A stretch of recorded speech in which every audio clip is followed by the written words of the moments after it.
அண்மை செய்தியை பார்க்கிறோம்.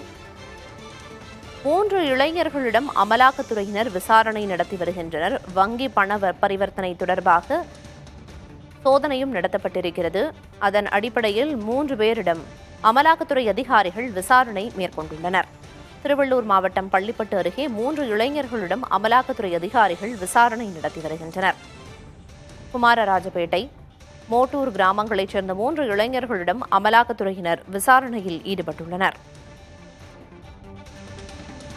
விவரங்களை வழங்குவதற்காக செய்தியாளர் நரேஷ் இணைப்பில் இருக்கிறார். நரேஷ், எதன் அடிப்படையில் இந்த 3 இளைஞர்கள் கிட்டையும் அமலாக்கத்துறை அதிகாரிகள் விசாரணை நடத்தி வர்றாங்க? முதற்கட்ட தகவல் என்ன? திருவள்ளூர் மாவட்டம் பள்ளிப்பட்டு அடுத்த குமாரராஜபேட்டை காலனி மற்றும் மோட்டூர் பகுதியை சேர்ந்த ஒரு 5க்கும் மேற்பட்ட இளைஞர்கள் வங்கி கணக்கில் பாத்தீங்கன்னா அதிக அளவில் பண பரிவர்த்தனை நடைபெற்றதாக அமலாக்கத்துறைக்கு தெரிய வந்துள்ளது. இது குறித்து அதாவது பாத்தீங்கன்னா 5 வாகனங்கள்ல சுமார் 20க்கும் மேற்பட்ட அதிகாரிகள் தற்போது குமாரராஜபேட்டை மற்றும் மோட்டூர் பகுதியில் வந்திருக்காங்க. அதை பார்த்தா தமிழ்ச்செல்வன், அரவிந்தன், பிரகாஷ் ஆகிய இளைஞர்கள் வீடுகளில் பாத்தீங்கன்னா தற்போது அதிகாரிகள் அந்த இளைஞர்கள் கிட்ட பரிவர்த்தனை குறித்து தற்போது விசாரணை மேற்கொள்ளப்பட்டு வருது. அதை பாத்தீங்கன்னா தமிழ்ச்செல்வன் என்பவர் வங்கி கணக்கு சுமார் 80 லட்சத்துக்கு மேல் பரிவர்த்தனை நடைபெற்றுள்ளதாகவும் அது குறித்து தற்போது விசாரணையானது மேற்கொண்டு வராங்க. இதன் பின்பே இது எதற்காக வந்த பணம், எப்படி இது பயன்படுத்தினார் என்பது குறித்து தெரிய வரும்.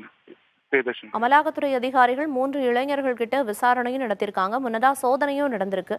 அந்த சோதனையில முக்கிய ஆவணங்கள் ஏதேனும் கைப்பற்றப்பட்டிருக்கிறதா தகவல் இருக்கா? அதாவது பாத்தீங்கன்னா சுமார் ஒரு 8:30 மணி அளவில் காலையில் அமலாக்கத்துறை அதிகாரிகள் சோதனை மேற்கொள்ள வந்திருக்காங்க. ஆனா பாத்தீங்கன்னா இங்க பொதுமக்கள் மற்றும் உறவினர்கள் சோதனை மேற்கொள்ள அனுமதிக்கவே இல்லை. சற்று முன்னர் தான் ஒத்துழைப்பு கொடுத்து தற்போதுதான் விசாரணையானது முதற்கட்டமாக மேற்கொள்ளப்பட்டு வருது. பாத்தீங்கன்னா 3 இளைஞர்கள்கிட்ட தற்போது விசாரணையானது தொடர்ந்து நடைபெற்று வருது. பிரியதர்ஷினி, அமலாக்கத்துறை அதிகாரிகளின் விசாரணை குறித்து தற்போதைய விவரங்களை வழங்கியதற்கு நன்றி நரேஷ்.